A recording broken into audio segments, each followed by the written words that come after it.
우리가 함께 읽겠습니다. 큰 소리로 외쳐 이르되 구원하심이 보좌에 앉으신 우리 하나님과 어린 양에게 있도다 하니. 자, 오늘 계시록 7장은 매우 중요한 내용이 기록되어 있습니다. 이 내용은 6장과 8장 사이에 사파같이 끼어 있는 것이라고 보면 되겠습니다. 우리가 6장에서 보면 6번째 천사들의 인을 떼는 내용들이 나오고, 이제 8장에서 7째 인을 떼면서 이제 하나님의 재앙의 나팔 소리가 전개되는 것을 볼 수가 있습니다. 그 사이에 7장에 어떠한 우리의 이해를 위해서 사파 형식으로 끼워둔 것이라고 생각하면 되겠습니다. 왜 이런 것이 필요할까요? 하나님은 전지하십니다. 모든 것을 한눈으로 다 보실 수 있습니다. 우리는 그러나 시간에 우리는 그런 제한을 가지고 있고 장소적인 제한을 가지고 있습니다. 생각에도 모든 것을 다 한꺼번에 생각할 수도 없고 모든 것을 다 한꺼번에 알 수도 없습니다. 하나님은 전지하시고 전능하신 분이지만 우리는 어떠한 공간의 제한을 받고 또 어떤 지식의 제한을 받고 있기 때문에 모든 것을 일순간에 다 보고 또 깨달을 수가 없습니다. 그래서 7장을 통해서 지금 어떠한 사항들이 지금 하늘에서 전개되고 있는 그런 내용을 우리에게 우리의 어떤 이해를 위해서 기록된 것이라 이렇게 생각하시면 되겠습니다. 7장은 크게 이제 세 가지로 구분할 수 있습니다.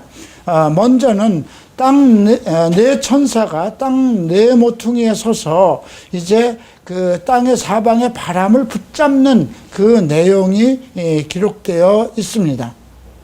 그 이유는 결국 이 땅에 있는 그 하나님이 구원하실 자들을 구원하기 위한 그러한 준비가 이어지는 내용입니다. 그래서 5절부터 이스라엘 지파 중에서 14만 4천 명을 인치는 내용이 기록되고 있습니다. 그리고 이제 특별하게 이제 9절부터 2일 후에라는 내용으로 또 다른 장면이 우리에게 보여주고 있는데요. 어떤 큰 환란에서, 대환란에서 나오는 특별한 무리가 있음을 볼 수가 있습니다. 우리가 이 내용을 살펴보면서 과연 나는 이런 내용을 어느 입장에서 보고 있는 것인가, 그런 것들을 생각해 보는 것이 매우 중요하다고 생각하겠습니다. 자, 그래서 우리가 이제 이 내용을 세밀하게 이제 좀 살펴보도록 하겠습니다. 1절을 보시겠습니다. 2일 후에, 여기서 2일 후라는 것은 어느 때일까요? 지금 위에서 6장 17절에서 그들이 진노의 날이 이르렀으니 누가 능히 서리요 하더라. 여기서 진노의 날이 이르렀다는 그것은 완료형입니다.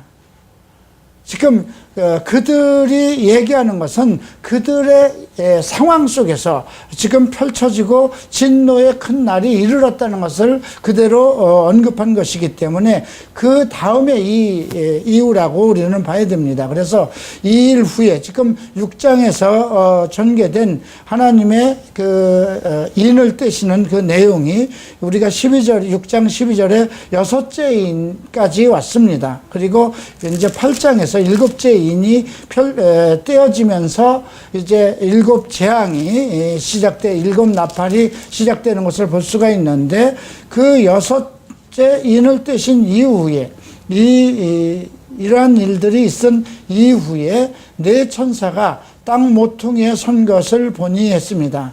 여기서 나오는 네 천사는 6장에서 언급된 천사가 아니라 이제 8장에서 이제 네 나팔을 그러니까 7 나팔을 부는데 그 중에서 네 나팔을 부는 것들이 전부 다 바다와 이 땅에서 일어나는 어떤 그 재앙들을 언급하고 있습니다. 그래서 여기서 나오는 네 천사는 8장에서 언급되는 첫 번째부터 네 번째까지의 천사라고 보는 것이 맞겠습니다.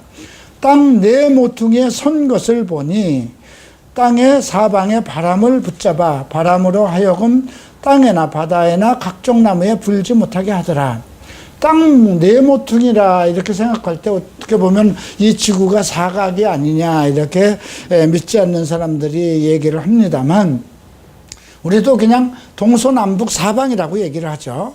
이 지구가 둥근 것, 그것을 하나님이 모르실 일은 없잖아요. 하나님이 창조하신 거잖아요. 우주 전체, 이 땅 모든 것을 하나님이 창조하셨고, 또 그 땅 네 모퉁이라는 것은 하나의 우리의 이해를 위해서 지금 이 지상에서 어떤 일이 일어나지 못하도록 하나님께서 천사들을 통해서 사방의 바람을 붙잡았다고 합니다.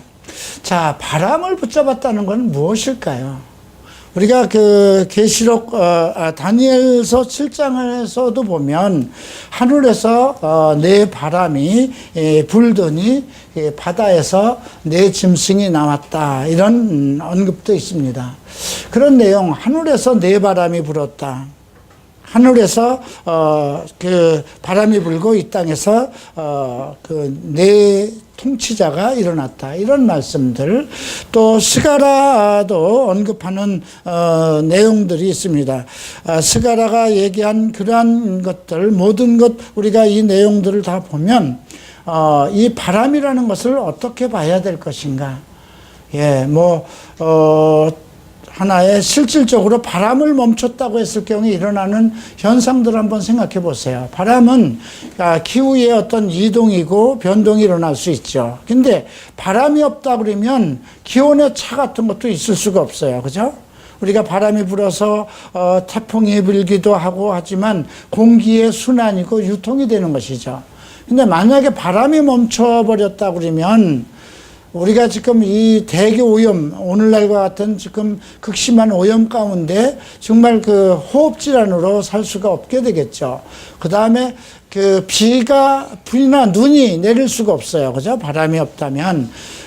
그렇게 됐을 경우에 이 땅에서 벌어지는 어떤 기근의 상황이라든가 이런 것들을 볼 때 엄청난 재앙이 그 자체, 바람이 불지 못하는 것 그 자체도 큰 재앙이 아닐까, 그런 생각이 듭니다. 그런데 특별한 것은 바람을 붙잡아 바람으로 하여금 땅이나 바다에나 각종 나무에 불지 못하게 하였다는 말씀을 통해서, 땅과 바다에서 바람이 불지 못하면 어떤 그런 대기의 유통이 없는 그런 것도 있겠지만, 각종 나무에 불지 못하게, 이 땅 위에 있는 나무잖아요. 그래서 우리가 이런 내용들을 어떻게 볼 것인가, 하나의 어떤 기후에 관한 것으로만 볼 것인가, 아니면 또 영적인 면에서 우리가 다니엘서에서 언급된 것처럼 하늘에서 네 바람이 불매 이 땅에서 네 짐승이 나타났다는 그런 내용으로 봐서 어떤 영적 현상이 일어날 수 있는 것인가, 더 이상의 어떠한 이 세상에 특별한 그 사탄의 역사가 일어나지 못하도록 어떠한 것을 붙잡고 있는 것은 아닐까, 이렇게도 생각해 볼 필요가 있습니다. 2절을 봅니다. 또 봄에 다른 천사가 살아계신 하나님의 인을 가지고 해 돋는 데서부터 올라와 땅과 바다를 해롭게 할 권세를 받은 네 천사를 향하여 큰 소리로 외쳐 이르되 우리 하나님의 종들의 이마에 인치기까지 땅이나 바다나 나무들을 해치지 말라 하더라. 지금 그래서 우리가 7장 1절에서도 땅과 바다와 각종 나무라고 그랬죠. 근데 지금 3장에서도 땅과 바다와 나무라고 그랬어요. 그래서 이 지금 내 사방에 바람을 붙잡는다는 것을 기후의 변동, 이런 물리적인 것만으로 해석할 문제는 아니라고 생각합니다. 왜냐하면 땅이나 바다와 나무들을 해치지 말라, 우리 하나님의 종들의 이마에 인치기까지. 여기서 인친다는 건 무엇일까요? 그리스도의 의의 인을 얘기하는 것입니다. 예수 그리스도를 믿을 수 있는 그런 상황이 조성되는 것입니다. 우리 한국에서도 예수 그리스도의 바람이 불어분 것이 그렇게 오래된 일은 아닙니다. 우리가 세국 정책을 통해서 그 서방의 모든 문물과 모든 것들이 제한된 조선 시대에 특별하게 그 천주교 신부들이 들어와서 복음을 전했습니다. 그래서 그때 특별한 사람들에게 복음을 전하고 그들이 믿었던 상황, 이런 것들을 우리가 한번 생각해 볼 필요가 있죠. 그래서 우리가 우리 하나님의 종들의 이마에 인치기까지 그 종들이 누굴까요? 이제 복음을 전할 사람들이 되겠죠. 그래서 우리가 이 내용들은 하나님께서 특별히 이스라엘 백성들을 에게 복음을 통해서 그들을 구원하기 위한 어떤 또 다른 준비가 계획되고 실천되고 있는 것이라 이렇게 생각하면 되겠습니다. 이제 4절을 보겠습니다. 내가 인침을 받은 자의 수를 들으니 이스라엘의 각 지파 중에서 인침을 받은 자들이 14만 4천 명이니, 이제 12부족의 12지파가 언급되고 있는데요. 유다 지파 중에서 또 르우벤 지파 중에서 갓 지파 중에서 각 1만 2천이라고 그랬습니다. 원래 장남은 르우벤이에요. 그럼에도 불구하고 유다가 먼저 언급되고 있는 것은 유다 지파에서 예수 그리스도가 탄생하셨죠. 그 다음 아셀 지파, 또 납달리 지파, 므낫세 지파 중에서 1만 2천 명이 인침을 받았고요. 또 시몬 지파, 레위 지파, 또 이사갈 지파에서 1만 2천 명이 인침을 받았습니다. 스불론 지파, 또 요셉 지파, 베냐민 지파 중에서 인침을 받은 자가 1만 2천이라. 그런데 특별하게 이스라엘의 12지파면 반드시 단지파가 나와야 돼요. 그죠?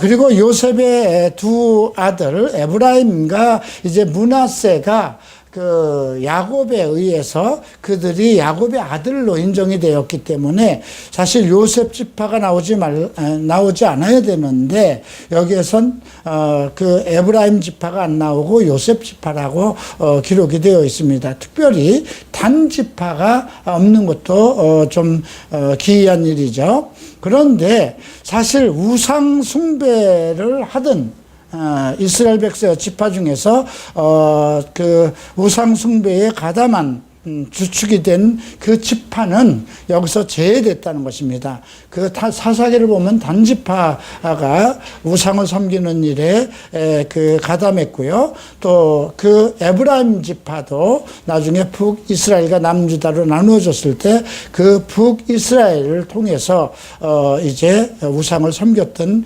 일들이 기록이 되어 있죠. 그래서 그 단지파와 에브라임 지파가 제외된 것을 볼 수 있습니다. 그런데 나중에 우리가 이제 에스겔서를 보면 이제 이 모든 일 후에 모든 이 땅을 분배할 때 그 단지파와 에브라임 지파도 모두 포함된 것을 볼 수가 있습니다. 그러나 이제 복음을 전하기 위한 하나님의 예수 그리스도의 의에 인을 쳐서 이제 이스라엘 백성에게 복음을 전하는 일에 이제 헌신할 주의 종들을 이제 인치는 데는 에브라임과 단지파를 제외한 것을 우리가 볼 수가 있고요. 이렇게 해서 14만 4천 명을 인쳤습니다. 정확한 숫자잖아요. 그죠?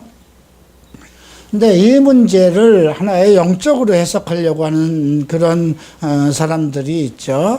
그래서 여호와의 증인들도 그렇고 또 한국에서도 또 신천지에서 자기네들이 14만 4천 명이라고 그러죠. 근데 여기에 각 지파의 이름이 안 나왔다면 그렇게 생각할 수도 있어요. 각 민족과 그 방언과 뭐 족속 중에서 각 12만 2천 명씩, 12,000명씩 해서 14만 4천 명을 인쳤다 그러면 그렇게 생각할 수 있는데 분명하게 12지파의 이름을 해서 각 지파별로 12,000명씩을 인쳤어요.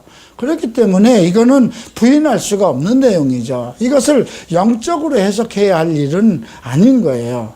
그런데도 그 여호와의 증인들은 자기네들이 14만 4천 명에 해당된다 그렇게 얘기한 일이 있습니다. 근데 그 1970년도에 이미 여호와의 증인이 14만 4천 명이 넘었거든요. 그러니까 그때 가서 또 이것을 또 영적인 것으로 해석해야 된다. 그런 생각, 그렇게 그 발표를 했었던 일도 있습니다. 또 신천지들도 자기네들이 이스라엘의 영적인 12지파다. 그래서 14만 4천 명, 글쎄요, 14만 4천 명 넘지 않았을까 싶기도 하고요. 그런데 이런 것들은 이단들이 자기네들을 특별한 위치에 두고 사람들을 미혹하기 위한 것이라고 여러분들은 생각해야 됩니다. 지금 이것은 이스라엘이 아직도 예수를 믿지 않고 있잖아요. 그죠? 이제 이 땅에서 그 이방인의 시대가 끝나면 이제 성령의 능력으로 모든 교회가 하늘로 올라갑니다. 그리고 이 땅에는 이제 적그리스도의 체제로 돌아갑니다. 그것을 우리가 이미 앞에서 5장, 6장에서 어떻게 섭리되고 있는 것을 우리가 살펴봤죠. 그리고 나서 이제 이스라엘 백성들에게 또다시 이제 구원의 기회가 오는데 그들을 위해서 이제 이스라엘 백성들을 모두 그 구원하기 위해서 하나님께서 특별하게 그들에게 인을 친 지도자 하나님의 종들이 14만 4천 명입니다. 이들은 모두 하나님의 종으로서 복음을 위해서 헌신할 사람들이죠. 자, 이제 9절을 봅니다. 2일 후라는 시제가 또 나옵니다. 7장 1절에서도 2일 후는 6장 다음의 사건이고요. 7장 9절에서도 2일 후라고 그랬기 때문에 이스라엘 지파 12지파에 14만 4천 명을 인을 친 이후가 됩니다. 2일 후에 내가 보니 각 나라와 족속과 백성과 방언, 이것은 이제 전 세계예요. 그렇죠? 각 나라가 나옵니다. 족속이 나옵니다. 백성이 나옵니다. 방언이 나옵니다. 방언은 말이잖아요. 그죠? 우리 한국어도 있고, 미국어도, 영어도 있고, 일본어도 있고. 그러니까 이건 전 세계 족속을 지칭하는 겁니다. 아무도 능히 셀 수 없는 큰 무리가 나와 흰 옷을 입었어요. 흰 옷을 입었다는 건 뭐예요? 이미 의인이라는 거예요. 그죠? 그리스도의 의, 그리스도를 믿은 사람들입니다. 손에 종려가지를 들고 보좌 앞과 어린 양 앞에 서서, 종려가지는 뭘까요? 승리의 나무예요. 그죠? 그렇죠? 우리가 그 요한복음을 보면 예수께서 나귀를 타고 예루살렘으로 입성하실 때 종려나무 가지를 들은 어린아이들이 호산나, 이제 우리를 구원하소서 그 외친 일들이 있죠. 그래서 그때 막 바리새인들이 저들이 잘못하는 것을 말리라 그랬더니 만약에 저들이 잠잠하면 돌들이 소리를 지를 것이다. 이렇게 예수님께서 말씀하셨습니다. 예수님은 이제 예루살렘 입성하셔서 거기서 이제 유대인들에게 이제 넘겨지고 이방인들에게 넘겨져서 십자가의 고난을 당하시지만 여기에 종려가지를 들고 보좌 앞에 어린 양 앞에 섰다는 것은 이 흰무리, 이 흰옷을 입은 큰 무리들을, 그 숫자를 능히 셀 수 없는 정도. 참 이들이 누구일까 한번 생각해 봐야 돼요. 혹시 내가 이때까지 남아 있어서 이 무리 속에서 종려가지를 들고 보좌 앞에 나가 예수님을 맞이할 것이 아닌가, 이렇게 생각하는 분들도 있을 것입니다. 왜냐하면 각 나라와 족속과 백성과 방언 중에서 아무도 능히 셀 수 없는 큰 무리라고 그랬어요. 엄청난 숫자인 것입니다. 근데 이것은 지금 이 땅에서 교회가 들림을 받고 난 이후에 있는 사건이라는 걸 생각해야 돼요. 그러고 생각한다면 들림받을 사람들이 그렇게 이 숫자보다는 많지 않을 것이라 생각을 해야 됩니다. 그러니까 완전한 의인으로서 그리스도의 거룩하심과 의로운 생활 속에서 정말 예수 그리스도를 영접할, 예수 그리스도에 의해서 부활에 참여할 사람들, 그 사람들 외에도 많은 사람들이 적그리스도의 체제에 남아 있을 것이라는 것을 우리가 기억을 해둘 필요가 있습니다. 근데 그들이 큰 소리로 외쳐 구원하심이 보호자에 앉으신 우리 하나님과 어린 양에게 있도다. 왜 특별히 예수님이라고 그러지 않고 어린 양으로 했을까요? 구속이잖아요. 피의 구속을 얘기하는 것입니다. 오직 부활의 구속을 얘기를 하는 것인데, 이들은 지금 앞에서 천사장의 나팔 소리와 함께 죽은 자들이 먼저 일어나고, 그 다음에 이제 이 땅에 있는 우리도 눈 깜짝 사이에 하늘로 올라가는 거기에 참석하지 못한 또 다른 사람들이라는 것을 우리가 이해할 필요가 있습니다. 한 내용을 한번 살펴보겠습니다. 고린도전서 15장을 한번 보죠. 부활에 참여할 사람들이 셋으로 나누어져 있음을 봅니다. 고린도전서 15장 23절과 24절입니다. 각각 자기 차례대로 되리니 먼저는 첫 열매인 그리스도요, 다음은 그리스도 강림하실 때에 그에게 붙은 자요, 그 후에는 나중이니 저가 모든 정사와 모든 권세와 능력을 멸하시고 나라를 아버지 하나님께 바칠 때라. 지금 셋으로 구분되어 있죠. 먼저는 첫 열매인 예수 그리스도, 그분이 먼저 부활하셨어요. 그 다음은 그리스도의 강림하실 때에 그에게 붙은 자요. 누굴까요? 우리 교회예요. 우리가 다 그가 강림하실 때에 우리가 그에게 가야 돼요. 그 후는 나중이니 저가 모든 정사와 모든 권세와 능력을 멸하시고 나라를 아버지 하나님께 바치실 때라. 지금 우리가 7장을 통해서 이 정말 아무도 능히 셀 수 없는 큰 무리, 그들이 흰옷을 입고 종려가지를 들고 보좌 앞에 어린 양을 찬양하는 이 무리에 대해서 우리가 이런 부분을 좀 생각해 볼 필요가 있다고 생각됩니다. 그래서 이들이 이렇게 구원하심의 찬송을 드리니 어떤 일들이 일어나는가 보십시다. 11절 봅니다. 모든 천사가 보좌와 장로들과 네 생물 주위에 서 있다가, 그러니까 보좌와 장로들과 네 생물은 또 다른 존재예요. 그죠? 그죠? 이게 보좌는 거기에 이제 하나님과 예수 그리스도가 앉아 있는 곳이죠. 그 다음 장로들, 그리고 네 생물. 이 장로들이 누굴까요? 24장로일까요? 구역에 나오는 70인 장로일까요? 24장로라고 그러면 어떤 특정 인물이 있을까요?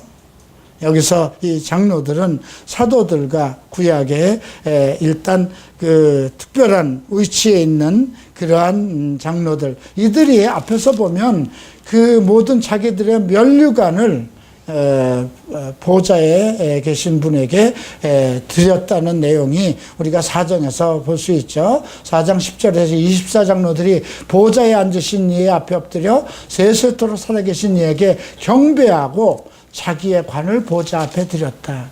그러니 이들은 정말 이 땅에서 예수 그리스도의 복음을 위해서 헌신하고 투쟁하고 했던 특별한 주의 종들임을 우리가 알 수가 있고요. 그래서 보좌와 장로들과 네 생물은 이제 이 땅에 구원받을 백성들과 또 보좌를 섬기는 그런 생물이죠. 어떤 보좌에서 예수 그리스도의 어떤 일들을 실천하기 위해서 주관하고 있는 그 네 생물입니다. 이들은 또 천사와도 또 별개로 이렇게 지칭됐음을 볼 수 있습니다.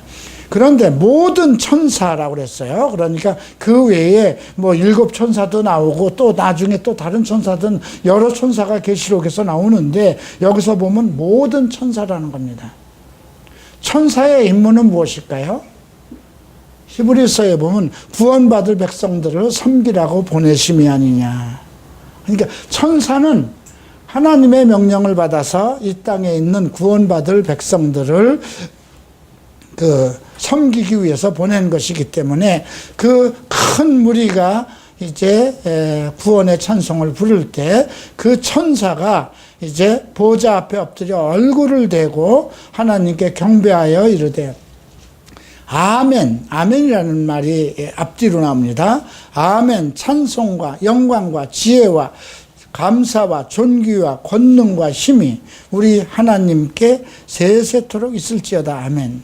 근데 여기 이제 이 말씀을 보면 그 앞에서도 이런 찬송들은 계속 언급되어 있죠. 그런데 10절에서 하신 구원하심의 보좌에 앉으신 우리 하나님 어린 양에게 있다는 찬송은 특별히 12장에서도 언급되고 있습니다. 12장 10절을 보면 또 내가 들으니 하늘에 큰 음성이 있어 이르되 이제 우리 하나님의 구원과 능력과 나라와 또 그의 그리스도의 권세가 나타났으니 우리 형제들을 참소하던 자 곧 하나님 앞에 밤낮 참소하던 자가 쫓겨났고, 그러니까 특별한 위치에 있는 사람들을 것을 알 수가 있죠.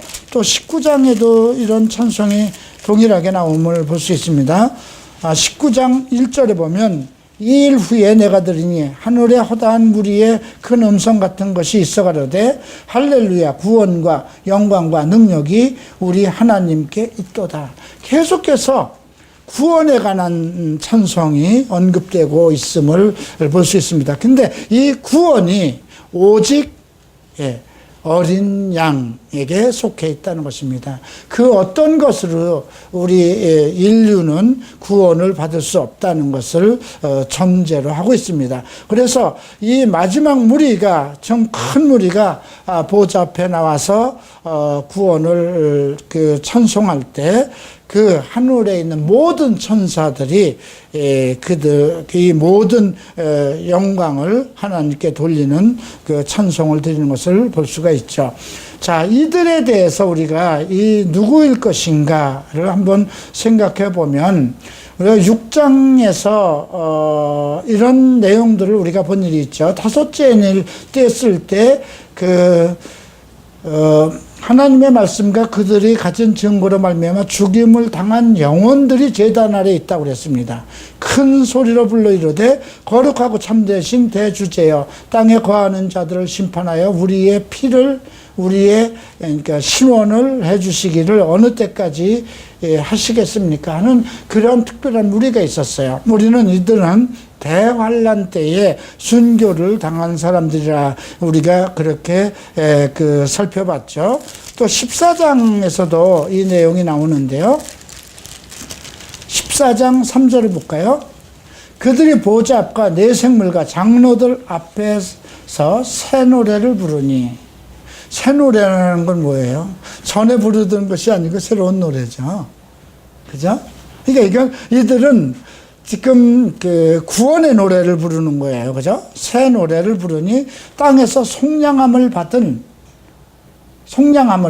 그건 속량이라는 건 피의 값을 주고 구원을 받은 거죠. 속량함을 받은 14만 4천 밖에는 능히 이 노래를 배울 자가 없더라. 이스라엘 백성들은 예수를 찬양 안 합니다. 예수 그리스도를 구원자라고 보지 않습니다. 그들은 물론 메시아를 고대는 하고 있어요. 그러나 십자가에 못 박힌 예수를 구원자라고, 그가 하나님의 어린 양이라고 생각하지 않습니다. 근데 다만 그 속량함을 받은 14만 4천 밖에는 능히 이 노래를 배울 자가 없다 그랬습니다. 그래서 오늘 7장에 나오는 이 14만 4천 명을 이제 하나님께서 특별히 인쳐서 그들로 하여금 이제 어린 양을 찬송하고 모두 구속으로 들어올 수 있도록 그런 내용이 이제 대환란 중에 펼쳐질 것을 우리가 생각해야 됩니다. 그래서 이 땅에 바람을 붙잡는다는 것은 특별한 생각으로 어떠한 하나님께서 이들을 인치기 위해서 이 땅에 어떤 정치적인, 종교적인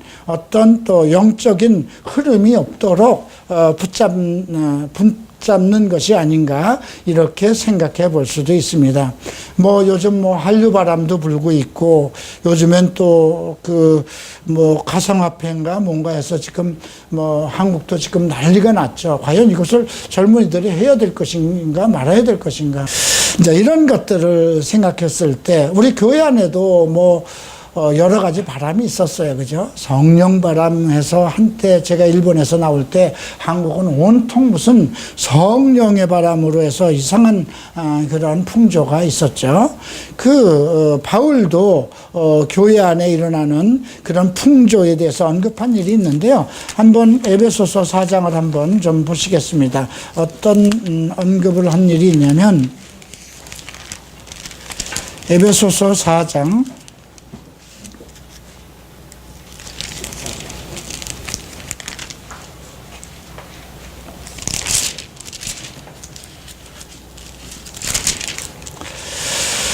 자, 14절에 보면 이는 우리가 이제부터 어린아이가 되지 아니하여 사람의 속임과 간사한 유혹에 빠져 온갖 교훈의 풍조라고 그랬네요. 밀려 요동치 않게 하려 함이라. 한때는 뭐 내적 치유라는 그런 심리학이 정말 교회 안에 큰 풍조가 되었고요. 뭐 새벽 예배의 풍조, 뭐 철야 예배, 뭐 이런 기도원 이런 것들을 뭐 지금도 특별한 기도회 이스라엘을 어떻게 하는 그런 특별한 모임들 많은 것들이 있습니다. 근데 교회 안에 여러 가지 일어나는 그런 풍조. 근데 이스라엘 백성들에게도 특별한 어떤 그 종교적인 그런 흐름과 풍조들이 있겠죠. 근데 그런 것들이 움직이지 못한다면, 우리 지금 한국에도 보세요. 여러 가지 좌파다, 우파다 이런 이상한 풍조들이 일어나고 있잖아요. 근데 하나님께서 이런 것이 일어나지 못하도록 딱 붙잡아 놓는다면 어떻게 될까요? 예. 그러니까 만약에 이것이 바람으로만 본다면, 그러니까 공기의 물리적인 것만을 본다면 이 땅에서 살아남을 사람이 없어요. 땅에 바람을 사방에서 천사들이 붙잡고 있어서 바람이 공기가 유통하지 않는 거잖아요. 그렇다면 더위 때문에도 못 살고요. 비가 내리지 않고 눈이 내리지 않기 때문에 기근 때문에도 못 살고 있고요. 그런 상황이기 때문에 우리가 7장 1절에서 언급되는 그 내 바람을 붙잡게 한다는 것은 어떤 특별한 이 세상 가운데서 일어나는 정치적인 어떤 종교적인 그런 것들이 그 사람들의 그 영혼을 사로잡지 못하게 하는 특별한 하나님의 어떤 계획이다 이렇게 생각할 수도 있겠습니다. 자, 이들이 이제 큰 무리가 종려가지를 들고 보좌 앞에 나오니, 이제 이 종려가지도 이방인들이 하는 것은 아니죠. 근데도 종려가지라는 의미는 우리는 이제 승리의 어떤 축제를 이야기하는 것으로 우리가 볼 수가 있고요. 자, 이제 13절을 봅니다. 특별한 내용이 나옵니다. 장로 중 하나가 응답하여 나에게 이르되 이 흰옷 입은 자들은 누구며 또 어디서 왔느냐. 여기서 장로들은 보좌와 장로와 내생물, 그런 특별한 위치에 있는 사람들이죠. 그러니까 장로들은 이 땅에서 이제 그 사역을 했던 복음의 일꾼들이라고 생각을 합니다. 근데 그가 지금 누구에게 묻는 거예요? 요한에게 묻는 겁니다. 그죠? 사도 요한에게, 이 흰 옷을 입은 자들은 누구고 어디에서 왔느냐? 이렇게 묻습니다. 그랬더니 내가 말하기를 내 주여 당신이 아시나이다. 이게 요한도 모르고 있었다는 거죠. 도대체 이 무리들은 누군가? 왜? 교회는, 요한은, 사도들은 이제 살아있는 동안 이 땅에서 교회를 세우고 교회를 통해서 구원을 이룬 민족이, 교회를 통해서 구원을 받았잖아요. 그들은 지금 의롭고 거룩한 그러한 하나님의 예수 그리스도의 그 사람들은, 성도들은 모두 천사장의 나팔 소리와 함께 하늘로 올라온 것입니다. 그렇기 때문에 이제 사도 요한이 내 주여 당신은 아십니다 이렇게 얘기한 걸로 봐서 요한이는 알지 못했던 거 아닌가 이렇게 생각도 됩니다. 그가 나에게 이르되 이는 큰 환난에서 나오는 자들인데 어린 양의 피에 그 옷을 씻어 쉬게 하였느니라. 한 가지 생각할 것이 있습니다. 우리가 교회가 들림받고 나서 이 땅에서 영적 대각성이 일어날까요? 하는 문제입니다. 난 일어날 거라고 생각합니다. 그죠? 그 엄청난 사람들이 휴거가 됐어요. 갑자기 없어졌어요. 그죠? 근데 예수를 믿지 않았던 사람들 중에서도 나의 친척도 있고 나의 가족들도 있고 그죠? 내 친구들도 있고 여러분들의 사람들도 있을 거예요. 근데 갑자기 뭐 없어진 거예요. 예. 잘 살던 사람이 어떤 순간에 없어진 겁니다. 그런 특별한 영적 현상이 일어났을 때 그들은 어떻게 생각할까요? 그죠? 물론 예수를 안 믿던 사람들은 그런 것에 대해서 관심도 갖지 않고 이상한 루머를 퍼뜨리겠죠. 잘못된 루머들을 계속 만들어내겠죠. 그러니까 우리가 이 땅에 내 천사가 이 땅에서 바람을 붙잡았다는 것도 잘 생각해 봐야 돼요. 이스라엘 백성들 속에서 각 지파별로 14만 4천 명을 인쳐서 이스라엘 백성들을 구원하게 하는 운동이 일어나죠. 근데 이스라엘 속에서만 일어난다고 그래서 여러분 생각해 보세요. 전 이스라엘이 무슨 벽에 쌓여서 그들이 우물 안에서 하는 건 아니잖아요. 지금같이 모든 IT 산업, SNS가 이렇게 발달되어 있는 이 상황에서 모든 세계 사람들이 주목하잖아요. 지금 우리가 북한을 주목하고 있듯이 이스라엘이 이런 사건이 일어나면 전 세계 모든 사람들이 다 지켜보지 않겠어요? 그죠? 하나님께서 그 각 지파별로 12,000명씩 14만 4천을 인쳤다고 했을 때 그 모든 것들이 기사화되고 가시적으로 나타나지 않겠느냐 이거죠. 자, 그 후에, 그래서 그 일이 있은 후에 이제 감당할 수 없는 사람들이 승리의 노래를, 구원의 보좌를 찬송하고 나오고 있고, 근데 이들이 누구냐 했을 때 모르는 거예요. 그죠? 사도들도 모르는 거예요. 주께서 아실 것입니다. 네, 예수님께서는 큰 환난에서 나오는 것이다. 그래서 대환난 기간에도 그 영적 대각성이 저는 일어날 것이라고 생각합니다. 혹시 여러분들 중에 나는 그 시대를 위해서 하나님께 부름을 받았으니까 남아서 그 시대에 남아서 정말 그 영적 대각성을 일으키는 한 위대한 지도자가 되겠습니다. 뭐 그것도 괜찮을 거예요. 그죠? 근데 그들은 그리기 때문에 순교라는 게 나오죠. 그죠? 그래서 5장 우리가 6장 10절에서 그 제단 밑에서 우리의 원수를 언제 갚아주시겠습니까? 했던 그 무리들. 가만히 예수 믿고 있는 사람들에게 그러겠습니까? 뭐 정부에 하는 일에 적그리스도 체제에서 그들의 그 666표를 받지 않고 그걸 받으면 이제 마지막 구원의 열차를 타지 못한다고 선동적으로 나서고 복음을 전하고 오직 구원의 찬송이 오직 구원과 영광이 하나님께 있도다 하고 예수 그리스도의 이름을 막 선포한다고 그래 보세요.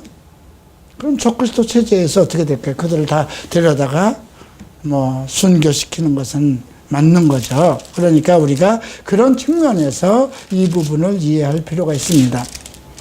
큰 환난에서 어린 양의 피에 그 옷을 씻어 쉬게 하였느니라. 그러므로 그들이 하나님의 보좌 앞에 있고 그들도 이제 들어오는 거예요. 이제 막차를 타고 온 거죠. 또 그의 성전에서, 여기서 성전이라는 건 일반 뜰이 아니라 지성소, 나우스를 얘기합니다. 지성소는 성도들이 들어간, 의로운 성도들이, 택함을 받은 성도들이 들어와 있는 곳입니다. 그러니까 교회나 마찬가지죠. 밤낮 하나님을 섬기며 보좌에 앉으신 이가 그들 위에 장막을 치시리니. 그래서 대환란 때에 있을 일들을 우리가 기억해 볼 필요가 있고요. 그들이 다스리는 줄이지도 아니하며 목마르지도 아니하고 해나 아무 뜨거운 기운에 상하지도 아니하리니 이는 보좌 가운데 계신 어린 양이 그들의 목자가 되사 생명수샘으로, 생명수샘이라는 건 그냥 세상에 마실 물이 아니기 영적인 문제잖아요. 그죠? 생명수샘으로 인도하시고 하나님께서 그들의 눈에서 모든 눈물을 씻어줄 것입니다. 그래서 우리가 이 내용을 생각할 때 특별히 어떤 영적 대환란 때에도 마지막으로 구원할 사람들을 그들을 구원하실 영적 대각성이 일어날 것이라는 것을 우리가 생각해 볼 필요가 있습니다. 이렇게 해서 그러나 우리는 이런 내용을 통해서 생각해야 될 것은 나는 여기에 속해 있는 것이 아니라는 것이죠. 우리는 이미 천사장의 나팔 소리와 함께 하늘로 올라갈 그런 성도라는 그런 것을 생각하고 이제 그러나 이 땅에서도 대환란 기간 동안에도 이제 특별한 하나님의 인침을 통해서 교회 운동이 아니에요. 성령 운동이 아니에요. 인침을 통해서 어떤 영적 대각성이 일어날 수 있다는 것을 염두에 둘 필요가 있습니다. 기도하겠습니다.